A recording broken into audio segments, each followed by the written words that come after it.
오늘 하나님의 말씀은 아름다운 인생이라는 제목으로 우리 하나님의 말씀을 전하도록 하겠습니다. 어떤 사람이 한 청년에게 이렇게 질문을 했습니다. 자네가 현재 가장 소원하는 것이 무엇인가? 이렇게 청년에게 질문했어요. 그랬더니 청년이 이렇게 대답을 했습니다. 현재 저는 좋은 대학에 들어가는 것이 제 소원입니다. 이렇게 답변했어요. 그렇다면 그 다음은 무엇을 하겠는가? 이렇게 물어봤습니다. 그랬더니 청년이 이렇게 대답했습니다. 학교를 졸업하고 좋은 직장에 들어가야죠. 그 다음에는 사랑하는 여인을 만나서 결혼해야죠. 그 다음은 토끼 같은 아이들이 생기겠죠. 그럼 그 다음은 내 집을 마련해야 되겠죠. 그 다음은 아이들을 열심히 키워야죠. 그 다음은 아이들 시집장가 보내는데 열심히 또 이렇게 보태야 되겠죠. 이렇게 얘기를 했습니다. 그러면 그 다음은 제가 나이가 들어서 늙게 되겠죠. 그렇다면 그 다음은 죽겠죠. 이렇게 얘기를 했습니다. 그렇다면 그 다음은 어떻게 되겠는가? 이렇게 얘기했더니 이 청년이 대답을 할 수 없었다 그럽니다. 여러분, 우리 인생이 좋은 대학 나오고 좋은 직장에 들어가고 좋은 집에 산다고 해서 아름다운 인생을 산 것일까요? 한번 우리 자신의 인생을 한번 되돌아볼 수 있어야 됩니다. 성경은 우리에게 이렇게 얘기합니다. 히브리서 9장 27절에서 한 번 죽는 것은 사람에게 정해진 것이요 그 후에는 심판이 있으리니 이렇게 얘기합니다. 성경은 우리의 인생이 한 번뿐이라고 분명히 얘기하고 있습니다. 단 한 번뿐인 인생이기 때문에 그 인생이 너무나 여러분 소중한 인생이죠. 그렇기 때문에 우리가 생명이 있을 때에 예수 그리스도를 우리는 만나야 되는 것입니다. 하나님 아버지께서 우리의 인생을 평가하실 때 어떻게 평가하실까요? 우리가 이 땅에서 좋은 대학 나온 것 이것으로 평가하는 게 아니고요. 넓은 집에 산 것, 우리가 재산을 얼마나 모은 것 이것으로 하나님이 우리 인생을 평가하는 게 아니고요. 우리 안에 예수님이 계신가 안 계신가 이것을 보고 우리의 인생을 평가한다는 것입니다. 여러분, 우리에게 인생을 허락하신 분은 하나님이세요. 하나님이 이 세상을 창조하셨고 그리고 우리를 창조하셨잖아요. 그리고 우리로 하여금 이 땅에 태어나게 하셨고 이 땅에 우리로 하여금 살아가게 하셨습니다. 그렇다면 우리에게 인생을 허락하신 그 하나님이 우리가 어떻게 살아가야지 아름다운 인생을 살아가는지 그 해답을 그 하나님이 알고 계신다는 것이죠. 그렇다면 우리가 이 땅에 살면서 우리의 인생이 분명히 아름다운 인생을 다들 살고 싶어 하실 것입니다. 내가 꿈꾸는 인생이 분명히 있을 거예요. 이런 인생을 살면 참 행복할 것이고 이러한 삶을 살면 정말 행복할 것이고 하는 그런 꿈들이 분명히 있을 겁니다. 그러나 여러분, 성경이 얘기하는 그 아름다운 인생이 무엇인지 우리가 좀 살펴보고요. 저와 여러분들이 아름다운 인생을 살아가시는 하나님의 사람들이 되시기를 주님의 이름으로 간절히 소망합니다. 우리의 삶의 모범을 보이신 분이 예수님이세요. 예수님의 삶은 아름다우셨습니다. 정말 귀한 삶을 살다가 예수님이 가셨죠. 그리고 또 부활하셨죠. 예수님은 우리가 이 땅에서 어떠한 삶을 살 때에 아름다운 인생인지를 우리에게 모범을 보여주신 분이 바로 예수님이세요. 그렇다면 저와 여러분들이 예수님의 제자라 그러잖아요. 예수님을 믿는 사람을 예수님의 제자라고 그렇게 얘기합니다. 예수님의 제자는 누가 예수님의 제자입니까? 예수님을 닮아가는 자, 그리고 예수님을 따르는 자, 그들이 바로 예수님의 제자입니다. 그렇다면 예수님이 이 땅에서 삶의 모범을 보여주신 대로 우리도 그분을 따라가고 그분을 닮아가는 것이 가장 아름다운 인생이라는 것을 여러분 잊지 않는 하나님의 사람들이 되시기를 주님의 이름으로 간절히 소망합니다. 그렇다면 첫 번째는 예수님처럼 고난 중에도 하나님을 의지하는 삶이 아름다운 인생이에요. 여러분이 이것을 꼭 기억하십시오. 저는 이 베드로 이 전설을 보면서 참 놀라운 것을 발견했어요. 하나님께서 뭐라고 말씀하시냐면 고난 중에 하나님을 의지하는 삶이 아름답다. 이렇게 얘기를 하세요. 이 말씀을 보면서 저는 참 놀랐습니다. 참 이게 너무나 귀한 말씀이다라고 하는 것이 깨달아졌습니다. 여러분, 베드로 사도는 예수님께서 고난 중에도 하나님을 의지하는 삶을 사셨다고 증언하고 있어요. 22절과 오늘 본문에 22절과 23절에 보면 이렇게 얘기합니다. 그는 죄를 범하지 아니하시고 그 입에 거짓도 없으시며 욕을 당하시되 맞대어 욕하지 아니하시고 고난을 당하시되 위협하지 아니하시고 오직 공의로 심판하신 이에게 부탁하시며 이렇게 얘기합니다. 예수님은 죄가 없으신 분이십니다. 죄가 없으신 분이세요. 그런데 우리 때문에 고난을 받으셨습니다. 한마디로 부당하게 고난을 받으셨죠. 이 부당하다는 것은 어떤 뜻을 갖고 있냐면 억울하다라고 하는 뜻을 갖고 있거든요. 예수님은 억울하게 고난을 받으신 거예요. 예수님은 부당하게 억울하게 고난을 받으셨지만 죄를 짓지 않으셨다라고 말하고 있습니다. 주님께서 구체적으로 어떤 죄를 짓지 않았다고 베드로 사도는 얘기하고 있죠. 예수님은요, 고난당할 때, 부당하게 고난을 받으실 때 입술로 범죄하지 않으셨어요. 입술로. 오늘 여러분 말씀해 보니까 22절에 보면 그 입에 거짓도 없으시며, 그리고 23절에 보면 욕을 당하시되 욕하지 아니하고 고난을 당하시되 위협하지 아니하고. 그러니까 예수님은요, 고난당할 때, 억울하게 고난당할 때, 억울하게 그런 어려움을 당할 때 예수님은요, 입술로 범죄하지 않으셨다는 거예요.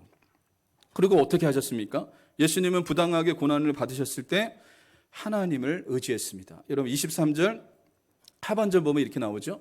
오직 공의로 심판하시는 이에게 부탁하시며 이렇게 얘기합니다. 이 말은 뭐냐면 하나님이 이 모든 것을 알고 계신다는 것을 예수님은 아셨습니다. 그리고 공의로 심판하시는 분이 하나님이시라는 것을 예수님은 알고 계셨습니다. 그래서 누구에게 부탁했다고요? 하나님께 부탁했다. 이렇게 얘기합니다. 이 말은 뭐냐면 하나님만 의지했다는 거예요. 예수님은 고난당할 때 누구를 의지했느냐? 하나님을 의지하셨습니다. 여러분, 우리의 삶에도 억울한 일을 당할 때가 있죠. 그리고 우리의 삶에 고난받을 때가 있습니다. 인생을 살다 보면 여러분 고난받습니다. 저도 이렇게 짧은 인생을 살았지만 제 인생을 되돌아보면요, 생각지도 못한 고난을 만날 때도 참 많았습니다. 좋을 때도 있었지만 생각지도 못한 고난을 만나서 어려움을 겪을 때도 참으로 많았습니다. 그런데 우리의 인생이 아름다운 인생이 되려면 어떻게 해야 되냐면 오늘 예수님처럼 고난당할 때 하나님을 의지하는 인생, 그 인생이 바로 아름다운 인생이라고 하나님께서는 말씀하고 계시다는 거죠. 여러분 오늘 2장 19절과 20절에 보면 이렇게 나옵니다. 아주 놀라운 말씀이 기록되어 있어요. 같이 한번 읽어보겠습니다. 여러분 같이 한번 읽어보겠습니다. 시작. 부당하게 고난을 받아도 하나님을 생각함으로 슬픔을 참으면 이는 아름다우나 죄가 있어 매를 맞고 참으면 무슨 칭찬이 있으리요? 그러나 선을 행함으로 고난을 받고 참으면 이는 하나님 앞에 아름다우니라. 아름답다라고 하는 말을 계속해서 쓰고 있죠. 뭐라고 얘기합니까? 고난을 받을 때 하나님을 생각하고 참고 견디고 인내하는 사람이 아름다운 사람이다. 아름다운 인생이다. 이렇게 얘기를 하는 거예요. 여러분, 인생에 억울한 일 만날 때 있죠.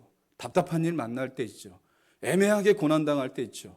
또 그것뿐만 아니라 우리의 삶 속에 고난을 만날 때가 있습니다. 그 고난을 만날 때요, 예수님을 생각함으로 참고 견디고 인내하면서 여러분 주님을 바라보면 그것이 아름다운 인생이라고 하나님께서 인정해 주시겠다라고 말씀하고 있다는 것입니다.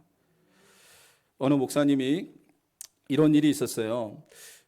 새신자에게 전화 한 통화가 온 겁니다. 새신자 분한테.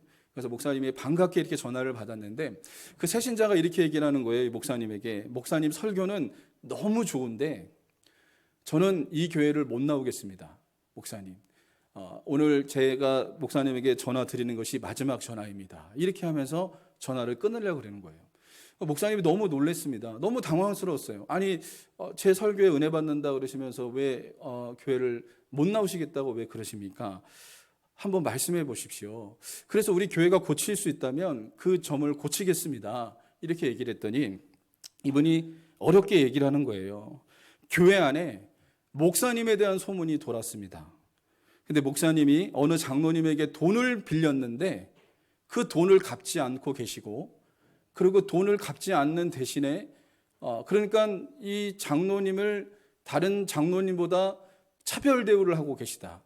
이 장로님한테 되게 잘해주고 계시고, 이 장로님에게 기도도 더해 주시고, 또 이 장로님한테 뭐 어쩔 줄 몰라 하시고, 막 이런 이 소문이 교회 안에서 돌았습니다. 그래서 저는 이 교회를 못 나오겠습니다. 이렇게 목사님한테 얘기를 한 거예요. 목사님이 너무 억울했어요. 목사님 그런 적 없거든요. 어떤 장로님한테 돈 꾼 적도 없고, 그 장로님만 차별 대우한 적도 없어요. 너무 이 목사님이 너무 억울한 거예요. 전화를 끊고 나서 너무 화가 나는 겁니다. 도대체 어떤 사람이 교회 안에서 이런 유언비어를 퍼뜨려서 이런 새신자들이 교회 나오지 못하게 하고 나로 하여금 이렇게 힘들게 할까? 그러면서 목사님이 너무 힘들었어요. 너무 힘들고 어려워서 어떤 마음을 품었냐면, 이 누군지 찾아내서 당장 색출해내서 이 사람을 좀 혼내줘야 되겠다. 이런 말을 하지, 내가 그런 적 없는데 왜 그런 말을 했냐고 한번 묻고 따져봐야 되겠다. 이런 마음을 이 목사님이 먹었습니다. 그런데 기도하는 가운데 어떤 생각이 들었냐면, 하나님께서 이런 말씀을 주시는 거예요. 아무 말도 하지 말고 잠잠해라. 아무 말도 하지 말고, 너는 아무 말도 하지 말고 그냥 잠잠하라. 하나님께서 이렇게 말씀하시는 거예요.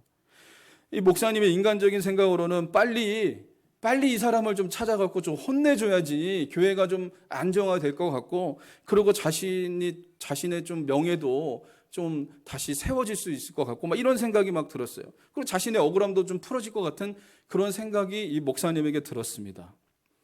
그러면서 하나님의 생각과 자신의 생각이 막 싸우는 거예요. 막 부딪혀오는 거예요. 하나님의 생각과 자신의 생각. 자신의 생각은 이 사람을 찾아갖고 혼내주는 게 자신의 생각이죠. 근데 하나님은 잠잠하라는 겁니다. 이 사람을 찾지 말고 잠잠하고 그냥 기다려라. 하나님이 이렇게 말씀하시는 거예요. 이때 이 목사님이 기도하는 가운데 이렇게 하나님 앞에 기도하면서 대성통곡했다 그래요. 하나님, 나는 죽었습니다. 예수님과 함께 죽었습니다. 이 고백을 한 번 해도 안 되고요, 두 번 해도 마음이 편안하지 않더래요. 이 고백을 10번 외쳤다 그래요. 그러면서 대성통곡을 하면서 이 목사님이 꼬꾸라졌다 그럽니다. 그랬더니 어떤 역사가 일어나냐면 놀라운 역사가 일어났어요. 이분의 마음에 강 같은 평안함이 넘치기 시작했습니다. 하나님의 주시는 평안함이 임했고요. 그리고 이 교회가 안정 가운데 다시 놀랍도록 부흥하는 역사가 여러분 일어났다 그럽니다. 여러분 혹시 고난 중에 계십니까? 부당하게 억울하게 고난당하고 계십니까? 또 여러 가지 시험으로 인해서 답답함을 여러분이 겪고 있습니까? 이때 예수님을 생각하심으로 참고 견디시길 바랍니다. 그러면 우리 주님이 어떻게 우리를 인정하실까요? 이런 예수님께서 고난 중에 하나님을 생각하면서 하나님을 의지하면서 고난 중에 참고 인내하시고 견디셨던 그 예수님처럼 우리가 고난 중에 참고 인내하고 견디면 하나님은요, 우리의 인생을 아름답다 인정해 주신다는 것입니다. 그러므로 여러분, 베드로전서 2장 20절에 이렇게 얘기하잖아요. 같이 읽어보겠습니다. 시작. 선을 행함으로 고난을 받고 참으면 이는 하나님 앞에 아름다우니라. 여러분, 그렇습니다. 우리가 고난당할 때에 참고 견디고 인내하고 주님을 바라보면 하나님이 우리를 아름답다 인정해 주시는 것입니다.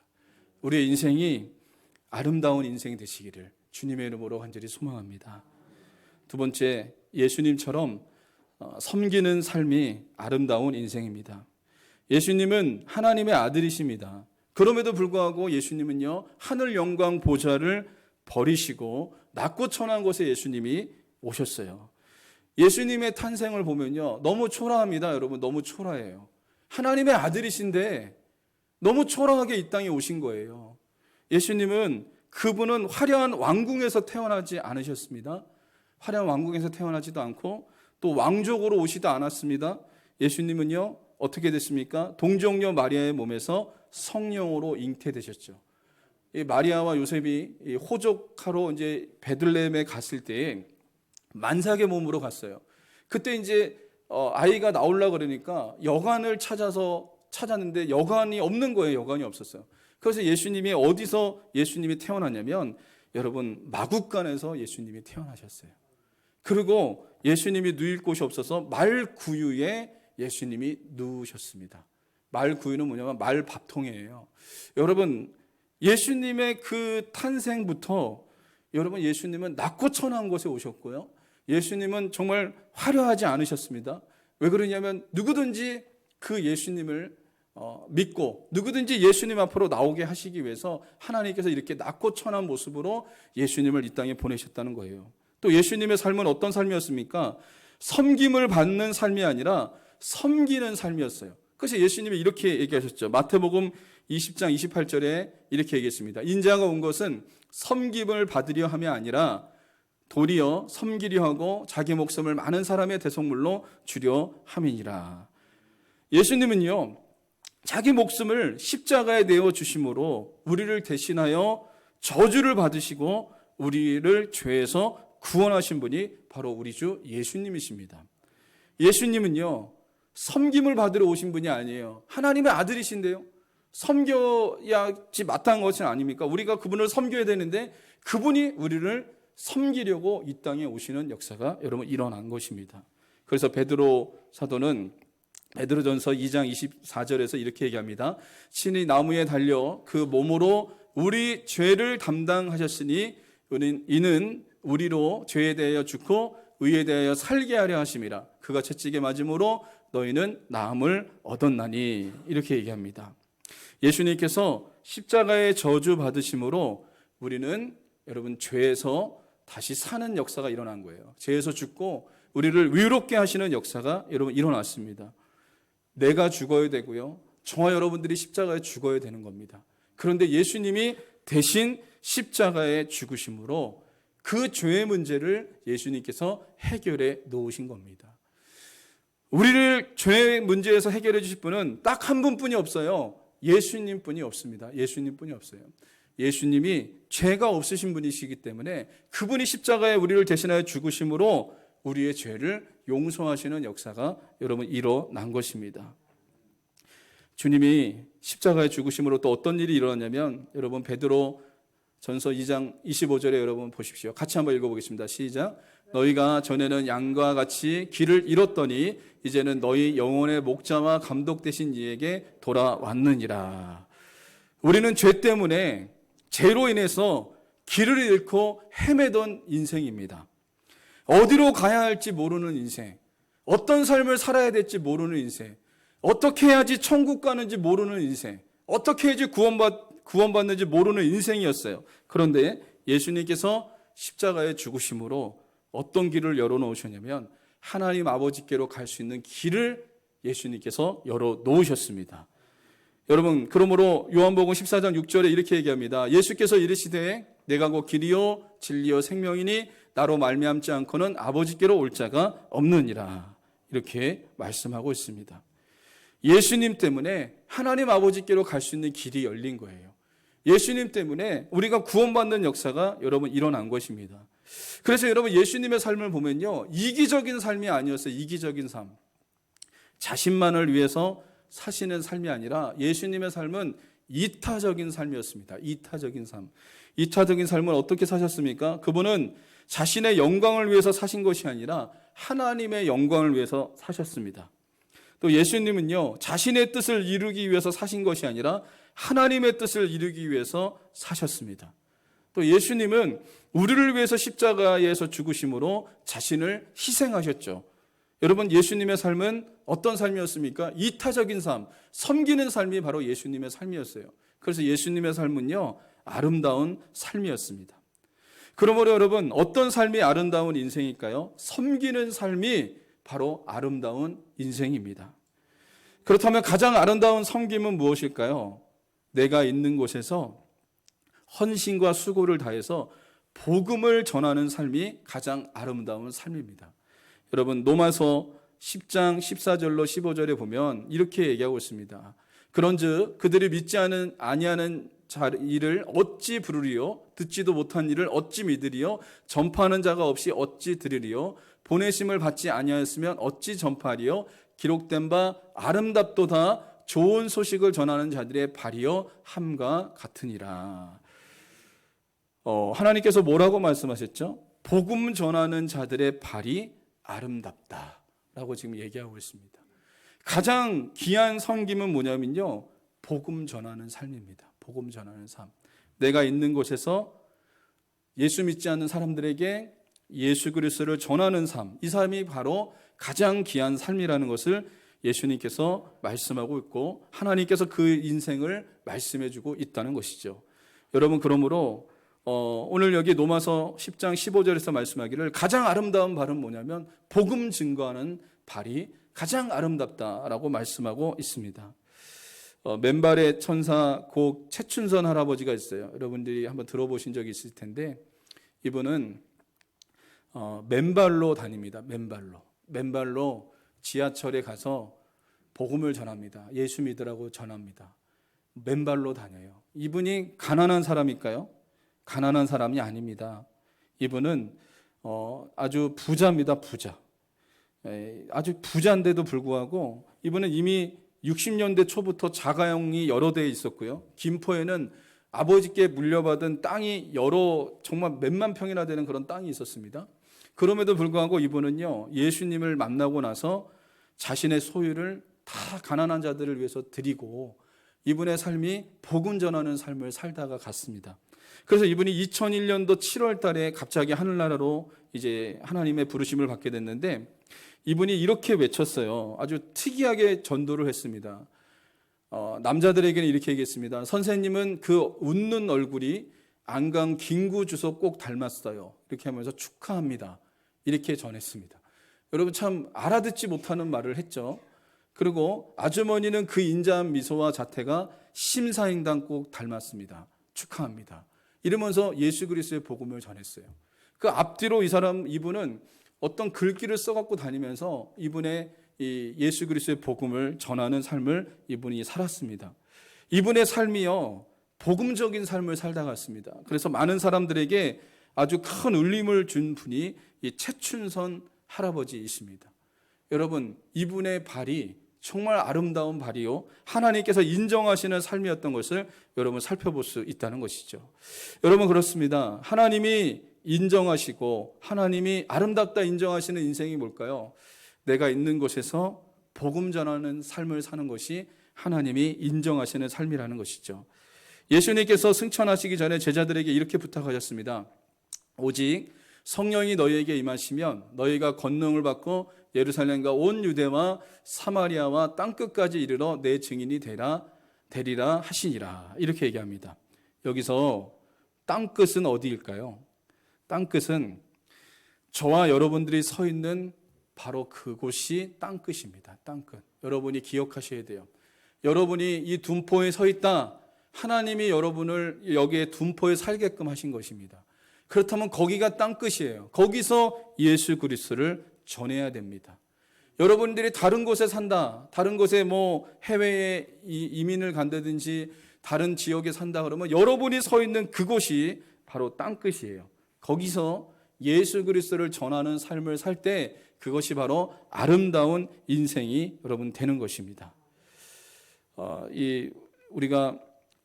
우리 찬양단이 한번 부른 적이 있는데, 우리 금요 성령 집회 찬양단이 한번 불렀죠. 우리 가장 귀한 삶이라고 하는 찬양을 보면 성경비 목사님이 작사 작곡을 했습니다. 이 가사를 보면요, 이런 가사가 나옵니다. 아무도 모르는 삶이라 하여도 스치듯 지나는 삶이라 하여도 후회하지 않고 오늘을 사는 것은 가장 귀한 삶을 알미라. 내가 꿈꾸는 일 이루지 못해도, 내가 바라는 것 다 갖지 못해도 낙심하지 않고 오늘을 사는 것은 가장 귀한 삶을 삶이라. 그러면서 이렇게 고백합니다. 내가 복음을 알고 내가 복음을 믿고 내가 복음을 전하며 살아간다면 나의 삶은 가장 귀한 삶이라. 여러분, 그러면서 그 찬양에 보면 그 영상이 하나가 나오는데 그 마지막에 거의 이 얼굴들이 나옵니다. 이 얼굴들은 누구냐면 무명의 선교사님들입니다. 전 세계에 흩어져 있는 선교사님들, 우리가 이름도 모르고 이분들이 어떤 분들인지 모르는 분들, 그리고 개척교회 목사님들, 이분들을 여기다 그려놨어요. 이분 사진을 이렇게 그린 건데요. 여러분, 이분들의 삶은 어떤 삶입니까? 이분들은 공부도 많이 한 분들도 있을 것이고 뭐 부자였던 분들도 계실 것이고, 그런데 이분들이 예수님을 만나고 나서 그 모든 것을 다 내려놓고요, 어디로 갔습니까? 선교지로 갔습니다. 정말 전혀 알지 못하는 그 미지의 땅에 가서 언어도 안 통하는 그들에게 삶으로 예수 그리스도를 증거하고 복음을 증거하는 삶을 살고 있다는 거죠. 이분들의 이름은 누가 기억해 주지도 않습니다. 그러나 이분들이 왜 이렇게 살까요? 복음을 전하는 삶이 가장 귀한 삶이기 때문에 그렇습니다. 하나님은 이분들의 삶을 기억하시고 아름답다 인정해 주신다는 겁니다. 여러분, 우리가 무명으로 살아갈 수 있죠. 사람들에게 알려지지 않을 수 있죠.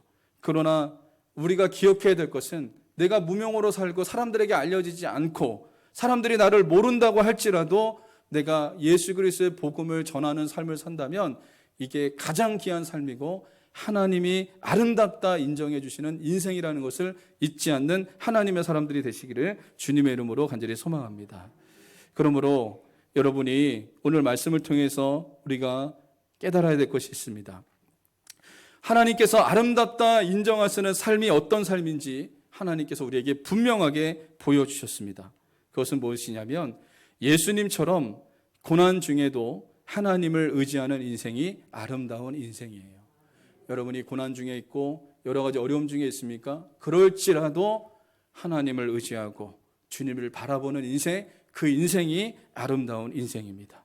또 그것뿐만 아니라 예수님처럼 섬기는 자가 아름다운 인생입니다.